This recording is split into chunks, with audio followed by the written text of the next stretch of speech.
Hello and welcome to Angular Air. This episode is sponsored by Angular Class.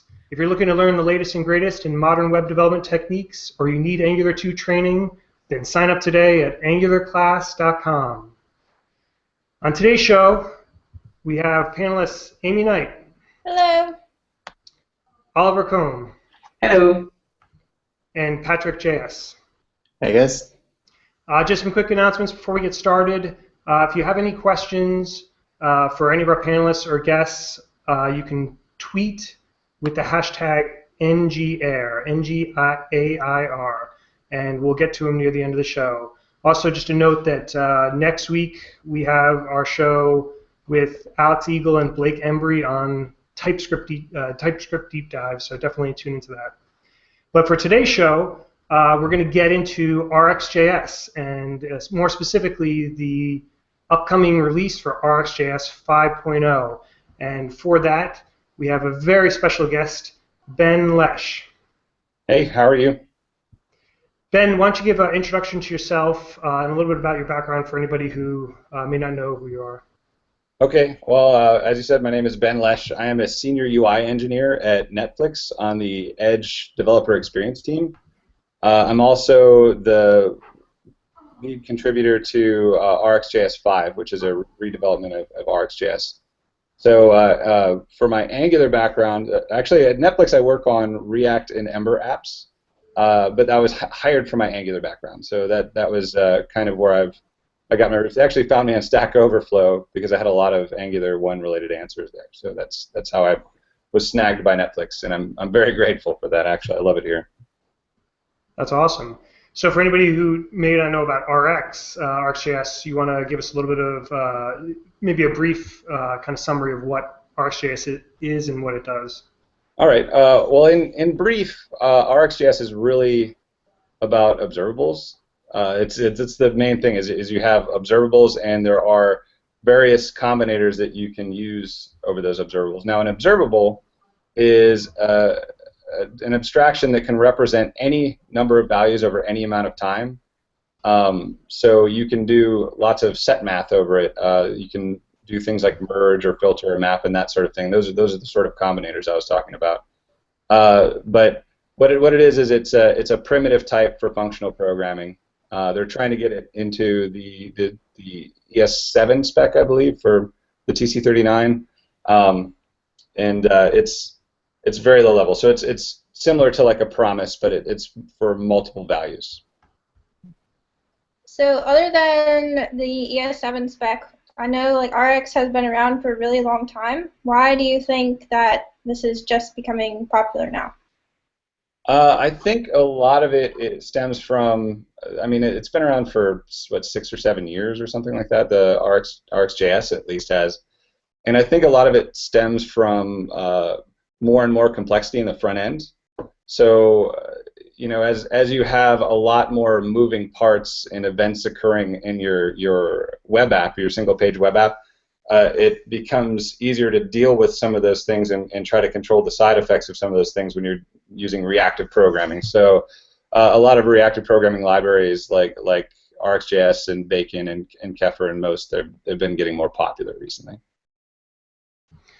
So there are a number of frameworks that are starting to use Rx predominantly, one of them being Angular 2. Can you kind of talk a little bit about how Angular 2 uses RxJS?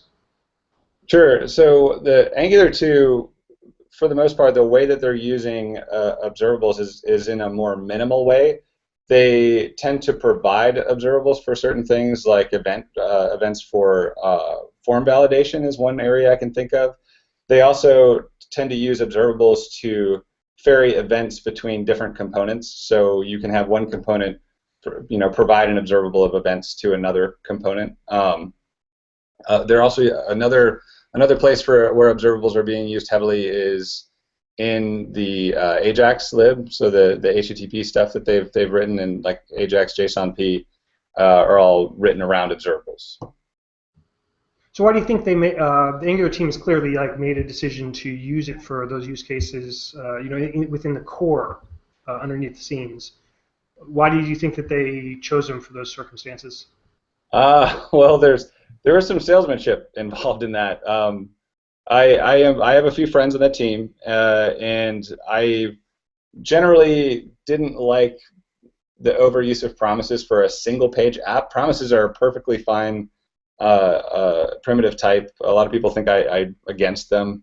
When I see them, I think this could be code smell. And the reason I say that is in a single page app, you click a link and you go to a view.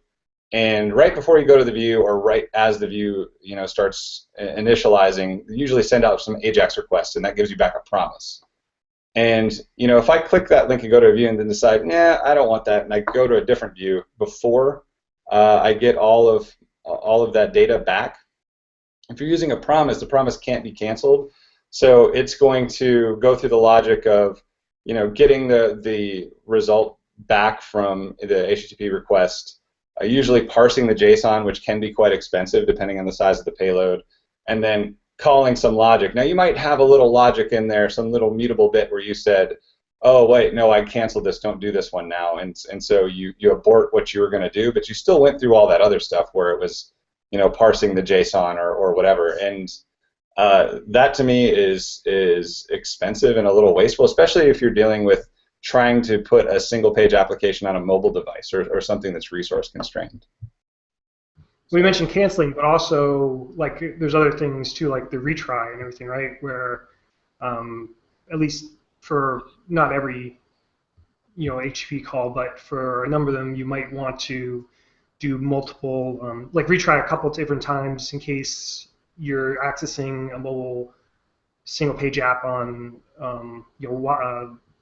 not that good of a Wi-Fi connection and that type of thing. Right. So yeah, the thing is, a promise is a read-only view to a future, right? So at the point you have a promise, that really just says I've done something, and a result's coming eventually, whether it's a success or a failure. An observable actually is lazy, so it's a function. It literally is just a function that says, give me some observer. I'm going to start some process or do something to get some async results or even synchronous results, and I'm going to event those out on the observer you just gave me.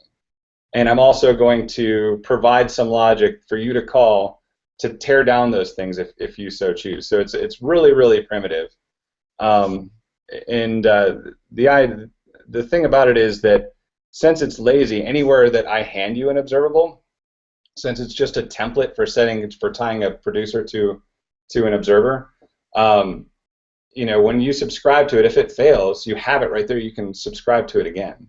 So it's kind of like if you were to take the promise and the function and bundle them together, and then have it also return some cancellation semantic. So you can, if you wanted to, write an entire app without promises. Is that right? Absolutely. Yeah. You can basically replace promises entirely in your app if you choose. And if you wanted to do that, you obviously inevitably will use other libraries that are only emitting promises. It's probably a rarity right today where a library actually emits observables and promises or whatever, right? Or observables instead of promises. So what is it, if you're in this mindset that you wanted to try that particular way of using Rx out, what are some approaches or what are the things that people would have to keep in mind? Well, Rx observables have a high degree of interoperability with promises, actually. So you can convert a promise to an observable just by simply saying observable.from and then passing the promise to it. Most of the operators that would take an observable as a return value, so say flat map or merge map, switch map, all of these, will actually accept a promise as well. And it'll just under the hood say, oh, you gave me a promise. So likewise, they'll accept arrays or other types of collections like iterables, generators, that sort of thing. And it'll just automatically under the hood treat it like an observable, because they're all very primitive and there's ways to convert between the two. Okay, so you can you use RxJS in Angular 2. You can use it in Angular 1 as well, right? Yeah, absolutely. You can use RxJS in any framework, really. You can use it without a framework. It's a really primitive type. So to say that, can I use RxJS observables in my framework? It's roughly equivalent to asking if you can use a promise in a particular framework. It's totally agnostic from any particular framework.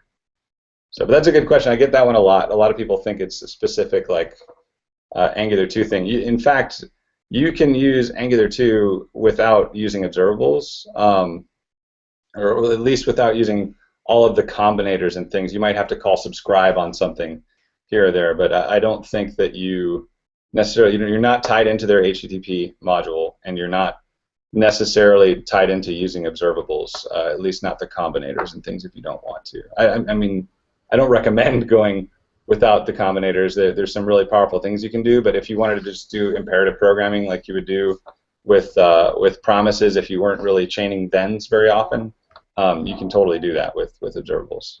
Yeah, you can always call toPromise on an observable, right? Yeah, so to convert an observable to a promise is just toPromise, and what that does is it takes the last value emitted by the observable and resolves the promise with that. Or if it errors, it obviously rejects the promise. The other way that you can deal with it is, so for async await, people, this doesn't work with async await. There's a way you can subscribe to an observable with for each, and what that does is it subscribes to the observable in a non-cancelable way. You provide it one function for what you do with the next value, and then the error and success is actually handled by a promise that's returned. So when it completes either an error or in success, it resolves a promise. And so if you were to say await observable for each, when that observable is done, the await is met. So it doesn't return a value because there's no value on completion of an observable, at least with RxJS 5. So the difference in Angular 1 is that it's not embedded within HTTP and all of this stuff. They use promises.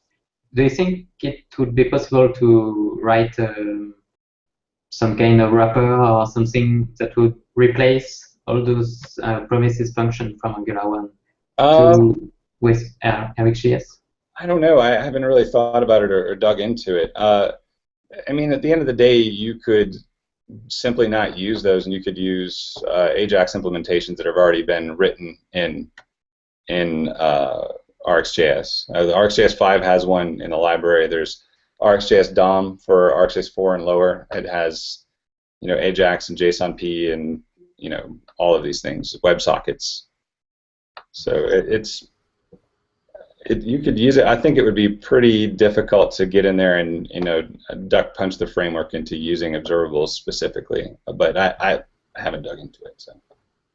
So speaking of RxJS 5.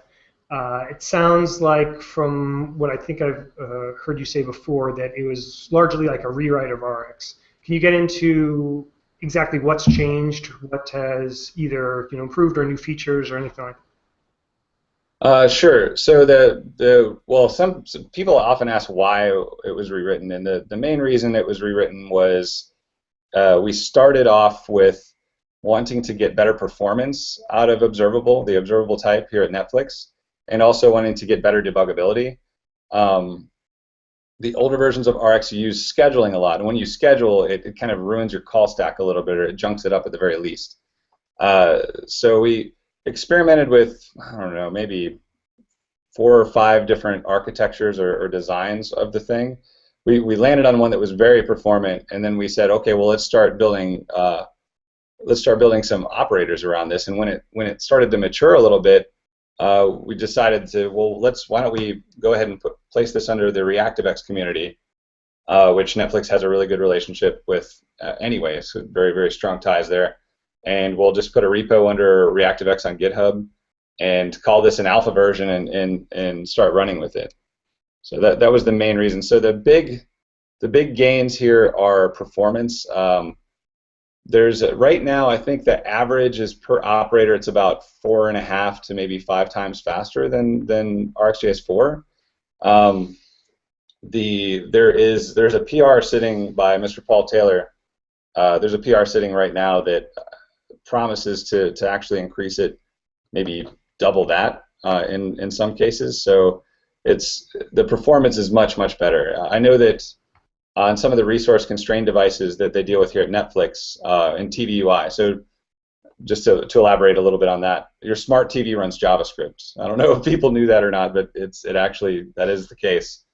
And they have really kind of wimpy, they don't have very good resources, and they have weird run times and that sort of thing. So on resource-constrained devices, there were some problems with performance with older versions of RxJS. And that was a lot of the driving force behind this, like people wanting better performance for those sort of things. So that was the big thing. Other things are that we wanted to have some sort of easy way forward to comply with the ES7 observable spec. So if observables land in JavaScript, RxJS 5 is as close as you're gonna get to having the native observable, and the idea is to, as they land, to try to make it match that as much as possible.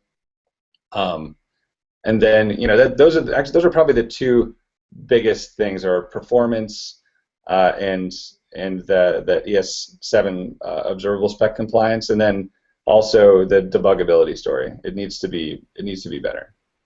So if it does land and like Babel starts picking it up, does RX5 like offer? I'm assuming it does offer additional features where people would still want to use that as opposed to just using whatever Babel would give them? Oh yeah, sure. If a really performant observable landed in JavaScript proper, you could honestly throw out the observable that's built into RxJS 5 if you wanted, and just use the combinators. I mean, that's almost like an ideal situation, right? Like, we don't have to maintain an observable type; it's already there. Here's a whole library of combinators to use with this observable type. So, speaking of combinators and everything, so are you suggesting that RX5 will slowly become a polyfill? It could. I don't know if that's. I don't know if that'll ever be the case. I mean, it's liable to be ahead slightly of wherever that standard is, and whether or not that standard lands in ES7 is frankly not up to me.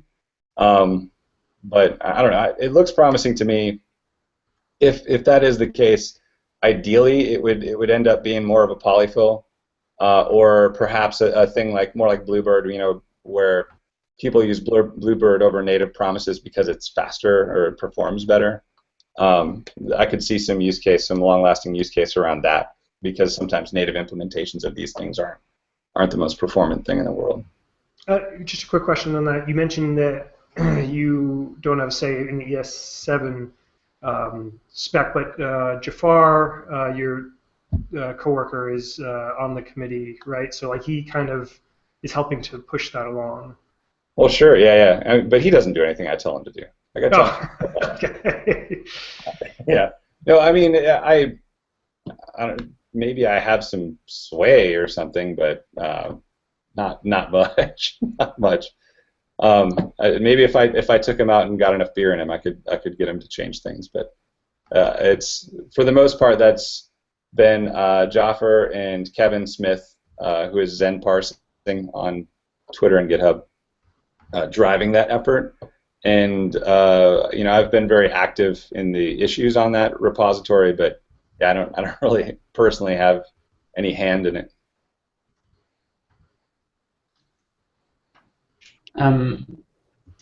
Where can you go if you want to have some documentation on RxJS? Okay, so documentation right now is an RxJS 5 is one of the things that we're working on the hardest because we need all that to be solid before a production release.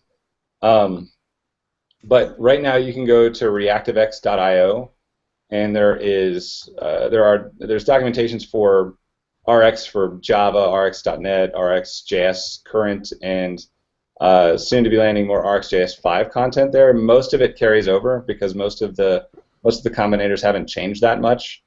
We also have some documentation at reactivex.io/RxJS, and that's case sensitive for whatever reason. It's hosted on GitHub pages, so you can get some documentation out there, and that's really what we're trying to flesh out is those areas of documentation.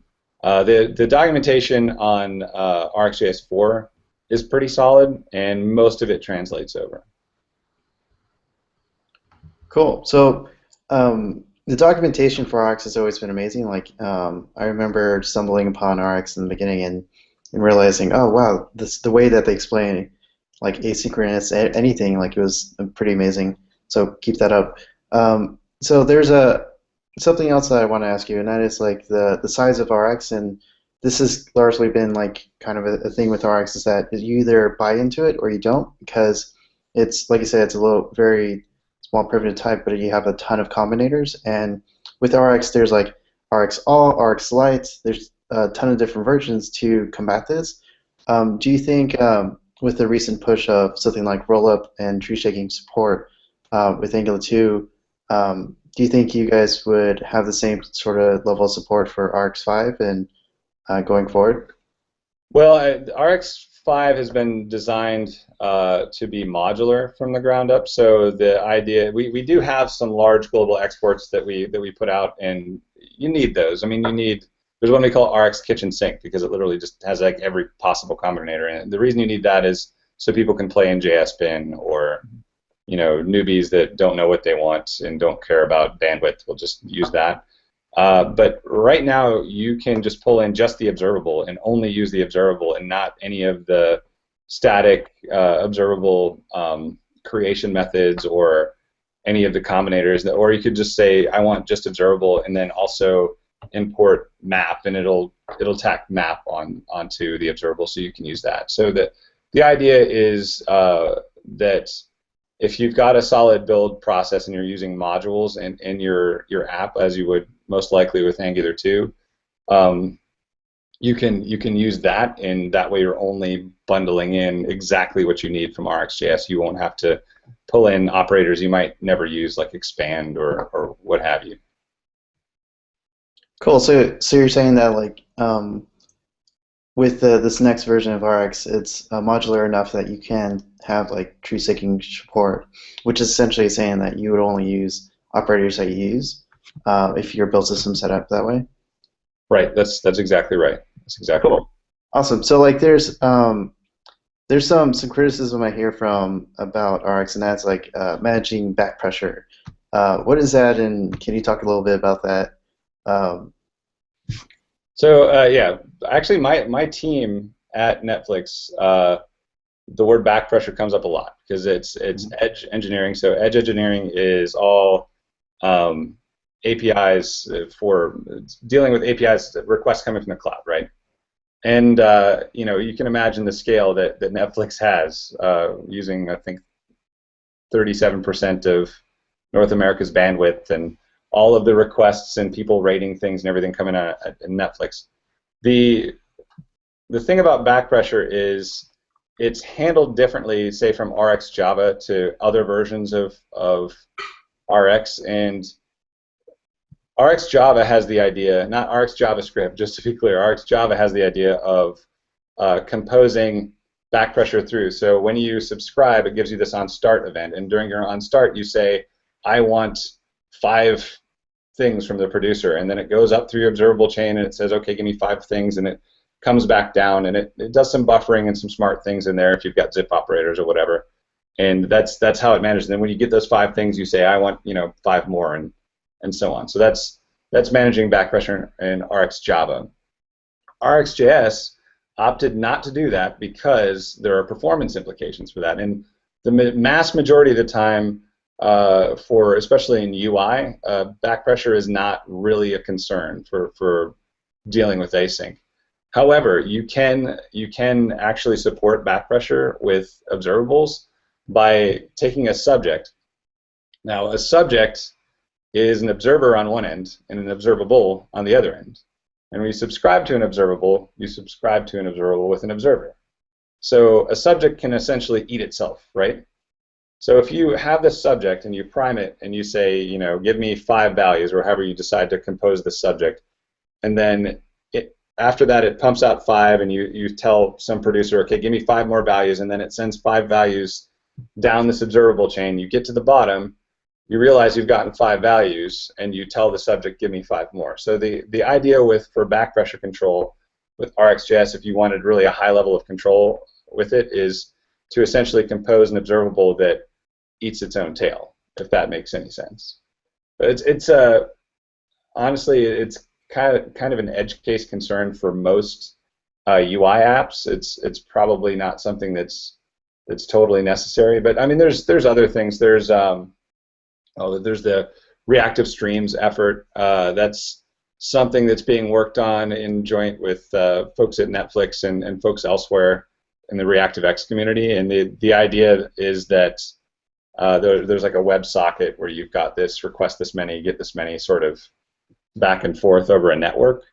And I know that we're pretty keen on having RxJS be able to handle dealing with that. So it's, I don't know, that back pressure, it's not a primitive. You can't ever say a primitive type doesn't support back pressure because it really just comes from the implementation. If anything, it doesn't support it quite as cleanly or seamlessly as, say, RxJava does.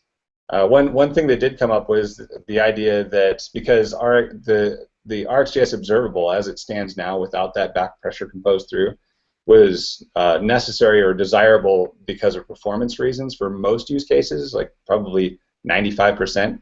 That 5% use case actually does come up here at Netflix, where you might have some node service and it gets backed up, and you do care about back pressure.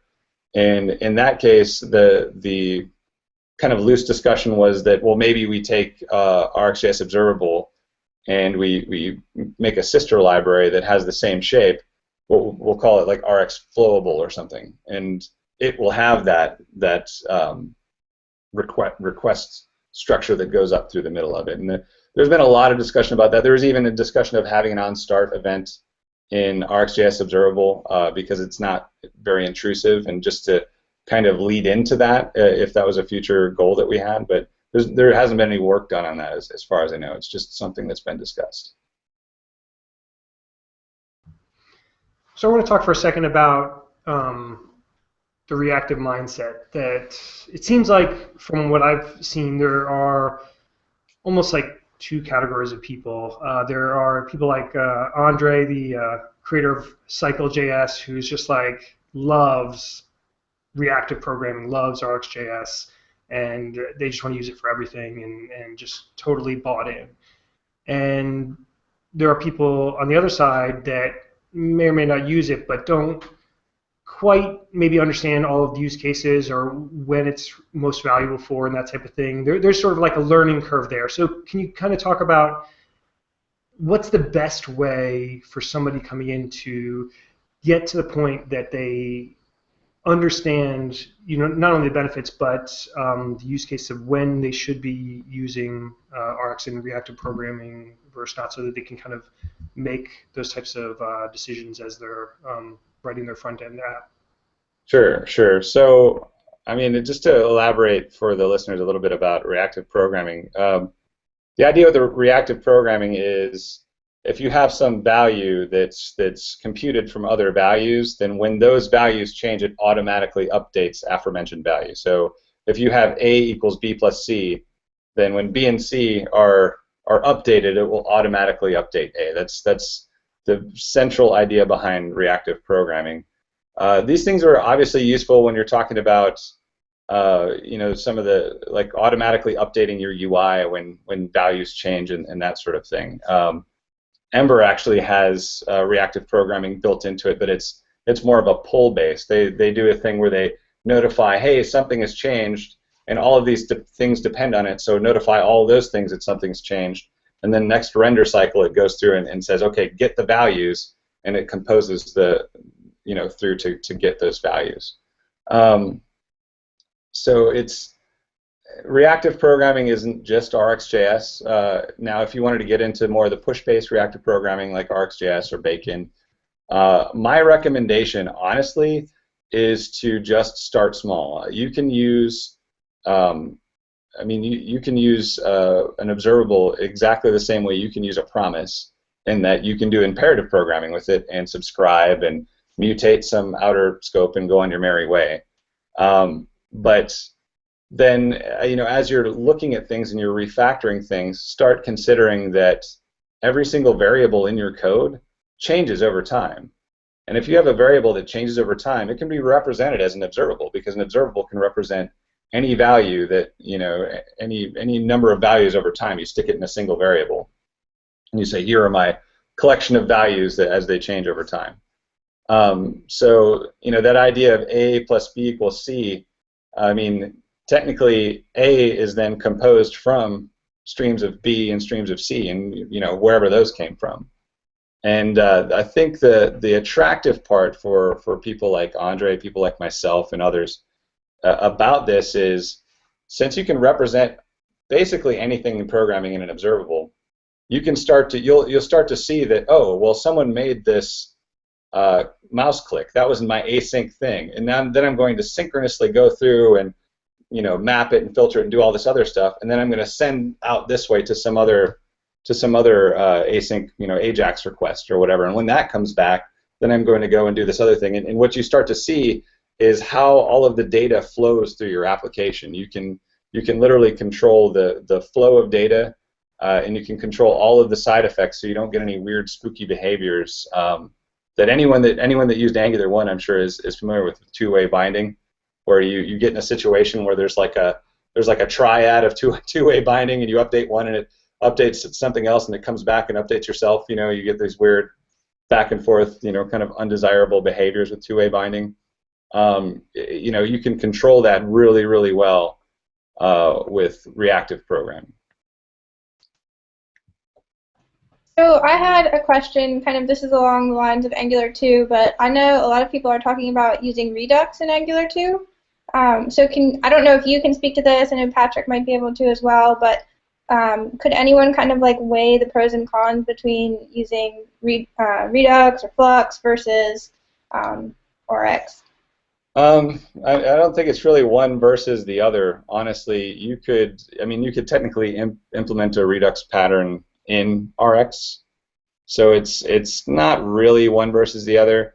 One is a pattern for state management, and the other one is a primitive async type. So they can go together, or you could not. I don't know. I get asked that frequently. I get a lot of people that say, "Hey, what's yeah, it's a common question, which is why I wanted to ask it. So are people just maybe not drawing the right conclusions then? Probably. My experience, especially I think there's probably more people that understand Redux than people that understand RxJS, unfortunately. Because I don't know, it's almost like we should have just named it just observables with some functions. Like or even just functions that tie observers to things. Like, that would have been a better name for it, because people get real bent out of shape about what it is and what it means. I think that the patterns that people can do with RxJS, like you see these people building these huge functional structures that do amazing things, confuse people, because most people are used to imperative programming. Mm-hmm. And I don't know, I think people make it out to maybe be a lot bigger than it is. And so that it lends them to want to draw comparisons between RxJS and Redux, for example. Or like occasionally I see comparisons between RxJS and like CSP and transducers, which is probably closer, but there's two different primitive things.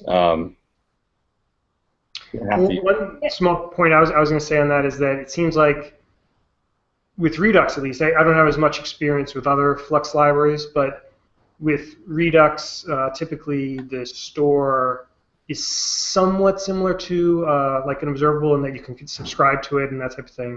But I've seen a couple different implementations where, the one that's more true to the basic default kind of Redux implementation, you would just subscribe to the overall store, and then you kind of have to imperatively assign state values to your view, versus like the full like reactive implementation, something like Rob Wormold implemented, where you have Rx like used to bind essentially the view value to an Rx observable.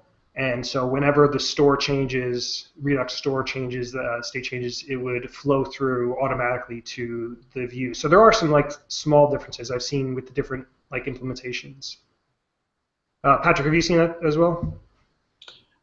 Yeah, so like I think one of the things that Dan was talking about, he keeps mentioning this on Twitter, is that like with Redux you could, and this has been touched on this too, like you could implement the same Redux pattern with a few lines of Rx, and that's because Rx is, again, just a primitive type. But the difference really, now I'm just going in tangent with Redux, is that with Redux it's a synchronous way of reducing over your state, as opposed to Rx, which is you're doing asynchronously reducing over it. So that's why, like, when you use Rx, you could reproduce a lot of the patterns simply. And so you don't. That Yeah. might actually be a bit of a misnomer too. Rx, the internals of it, operate synchronously unless otherwise specified.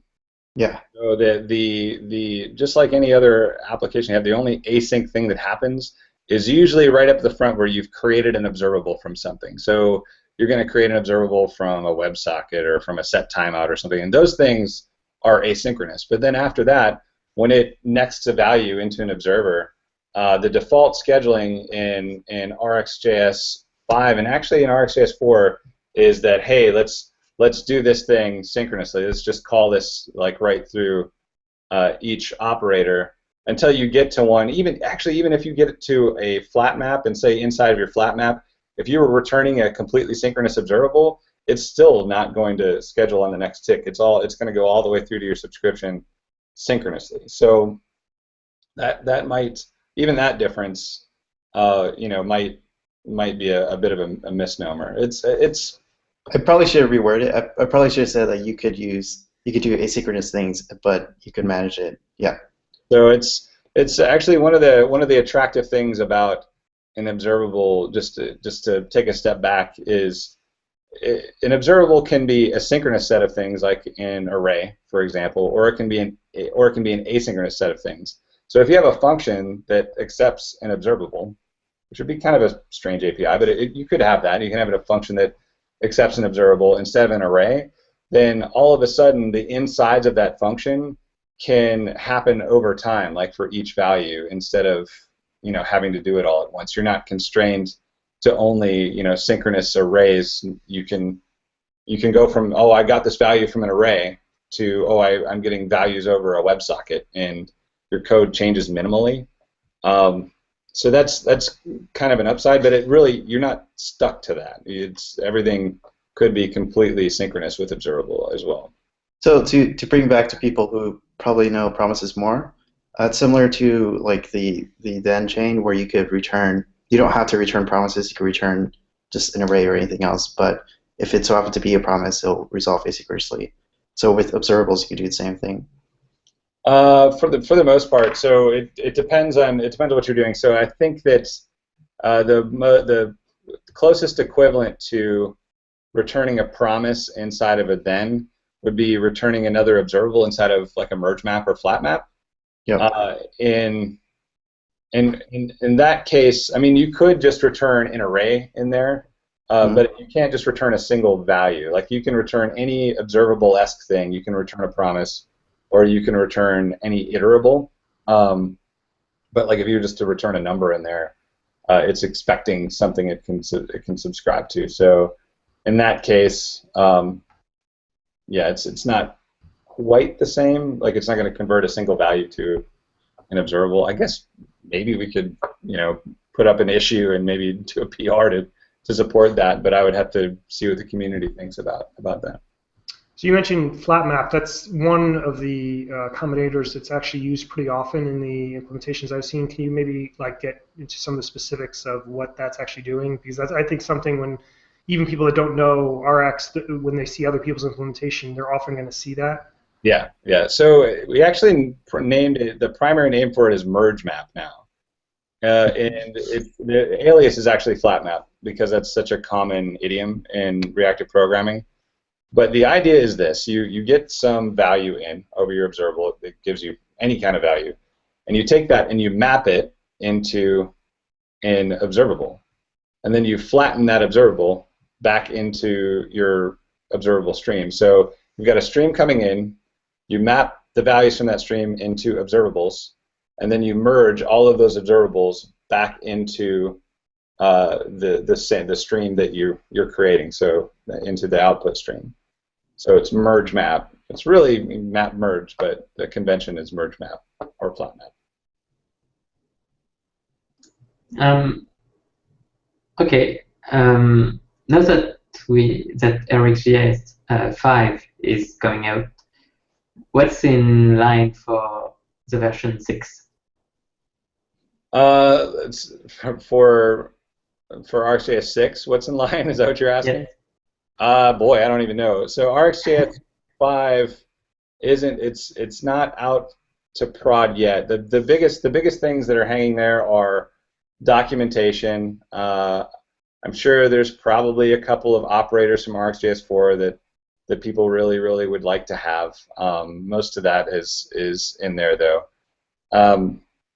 But I mean, once it's out, if I had a prediction about RxJS 6, it would be that the ES7 observable spec pivots, and the observable spec changes slightly for what's going to be introduced into JavaScript, and then we'll want to refactor the RxJS 5 observable to support those changes, and that'll cause breaking changes. So that would be a new major version. If I had a prediction, it would be that.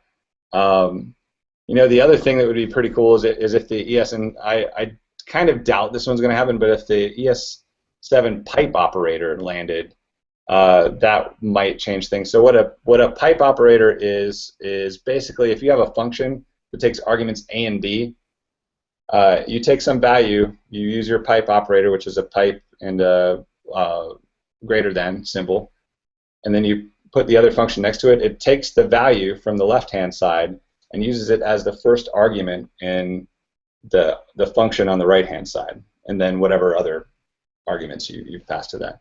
And the reason I like that is because that would mean that all of the combinators for observable wouldn't have to live on observable. They wouldn't have to be part of the observable prototype. They could just be functions, and if that's the case, really, there's maybe not even a case for having observable as an object. Even it could be the observable could just be a function, because that subscribe method, whenever you create an observable, you say new observable, and you give it a function that gives you an operator or an observer, and you take that observer and you wire it up to whatever producer, and you return some unsubscribe logic. That whole thing right there is the meat of what an observable even does, and then the rest of the reason it's an object is primarily so you can put all these combinators on its prototype. If there's a pipe operator, there wouldn't be any need for that, and observable would simply just become a type of function. One thing I've seen that also causes confusion is object.observed. That was a proposal for one of the maybe ES6 or one of the previous versions. Yeah, and that sort of died. So is observable in any way related to object.observe? No, that's just a name for a specific set of functionality that's pretty unrelated. I mean, technically there's observation in there. I mean, observable is more closely related to the observer pattern than object observe, and I guess object observe is maybe loosely related to that as well. So, but that's it. That's the extent of the relationship there. But yeah, you're right. That does come up. Like people will say, well, I need RxJS now that object.observe is no longer, in the spec or whatever. And okay, that's not really. It's not really related, but I'm glad to have a customer, I guess. Well, I have heard that a combination of observables getting popular and some other patterns sort of made it so that there's no one really wanting object.observe. I guess that's the one thing where it maybe influenced? Yeah. I think that the idea with object observe is, okay, so I've got this object and I want to observe changes to it. I don't know. It's arguably, in my opinion, anyways, it's kind of an anti-pattern. Like here's an object. I've just ran some code that changed the object, so that means I could synchronously know when that object's changed and how it's changed. But rather than write the code to support that, I'm just going to watch it with some lazy event thing and wait for events to emit and make decisions based off of that. I don't know. Like it doesn't seem like, I think when two-way binding was a really hot idea, that was when object observe was a really big idea. But in retrospect, both of those things have kind of proven to have some flaws, right? Yep, definitely. So speaking of like confusion and everything, what are your thoughts on promises that can cancel? Like if you could cancel promises, like some people are saying that we should be able to do this. There's a huge a lot of people are saying like no, promises shouldn't cancel. It ruins the whole spec. What are your thoughts? What side are you on? I'm on the side of they shouldn't cancel. I mean, as much as I'll be like, oh, observables are better than promises for this particular scenario because they can cancel. Mm-hmm. Promises are better than observables for other scenarios because they can't cancel. Technically, you can cancel a promise not via the promise API, but you could cancel whatever's running under the hood and then just have it never resolve. But I mean, I think that's bad. I don't think that's a really good thing to be doing with your code in general. But promises have one of the strongest things about promises is what they are. They're read-only, views to a single value, a single future value. So they make a lot of sense for things like async await, where you've got this function that really it's two functions, right? Everything, or it's n functions. Every time you see an await, that's like everything above it's a different function. I've got a little bit of a problem with that with teaching beginners, but for an await, you want a situation where this thing is definitely going to either resolve or reject. So a promise is a perfect fit for it, because just imagine if you look at the code and you think, okay, this code's going to run up to here, and I don't even know if it's going to run past that because someone could cancel it. So I don't know. I think that adding cancellation to promises is going to add a lot of confusion. And then I don't even know what's going to happen. So let's say you have a promise, it's already resolved, and you keep it around for caching purposes, right? And then somebody calls cancel on it afterwards. Do you still get the resolved value, or does it error, or do you get something else? Like, what does it even do if you cancel a promise that's already been resolved? So hopefully nothing, I guess, but you can subscribe to it after that. It's just such a different type. It's not. I am not super keen on the cancellation of promises. So you would say that you shouldn't make a promise you can't keep. Oh. Yeah, I would say that. Oh, what a terrible joke. No broken promises. Okay. On that note, we're getting near the end of our time, so I want to get to our Twitter questions. We have a couple questions that have been submitted by people watching at home. So first off, by Erwin Dayton, who's asking about our discussion earlier with React and Rx potentially being able, the use of Rx with React potentially being able to replace Redux. His questions were twofold. First of all, is that something that is used at Netflix? Like, in other words, do you guys just use Rx and not use like the Redux library? And if so, is that in a repo anywhere? Well, I mean, when you say at Netflix, Netflix has a lot of engineers and there's a lot of different applications. Generally speaking, Falcor is being used in all of the front-end UI stuff that you'll see, and it's dealing with most of the state management. There is some RxJS in a lot of the UIs. I don't think that the Redux library specifically is being used in anything directly. That's not to say that there aren't other applications floating around Netflix where people aren't using Redux. It's arguably Redux is a little more popular, probably better documented, and it's much more simplified because it's very focused on managing state for React, right? Where RxJS, like I can tell you firsthand, we've not had any discussions in any team meetings for RxJS development where we were discussing state management and React specifically. So it's a focused library versus a library where you can do a lot of the same things. I think Dan Abramoff was the one that was quoted as saying that you could implement Redux in a few lines of RxJS. In fact, I think it would be mostly like a scan operator would do a lot of the work. But yeah, I don't see any patterns around here where it's leaning one way or the other. I do know that we don't use a whole lot of Redux, at least in the projects that I've seen. Okay. And then we have a question from Jürgen Vandermoor. What's the most difficult part of the source code in RxJS 5? What was the hardest to implement? Oh boy, the difficult part probably isn't so much any individual piece of source code. What it boils down to a lot of the time is scheduling and race conditions and how those call stacks can build up.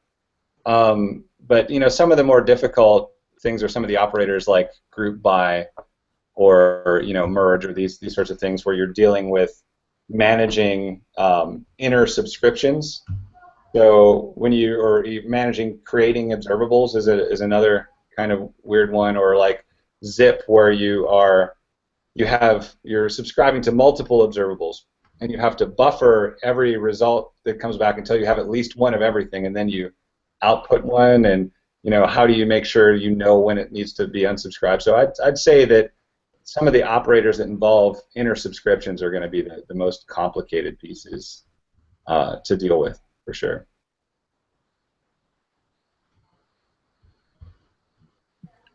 Cool. So we have another question on Twitter from Jeff Goodman. Are there any APIs for synchronous observable inspection, like loading, active, error, or on-complete? Synchronous observable inspection. So I suppose that I wish I could ask him an additional question, because it sounds like the ask is, can I look at an observable and tell if it's already errored? Is that maybe an accurate statement? Well, like the loading meter, I think he's thinking about, like maybe correct me if I'm wrong, Patrick, but I would interpret that as you make an API call or something like that, and you want to show like how it's 50% through the loading process or whatever it is.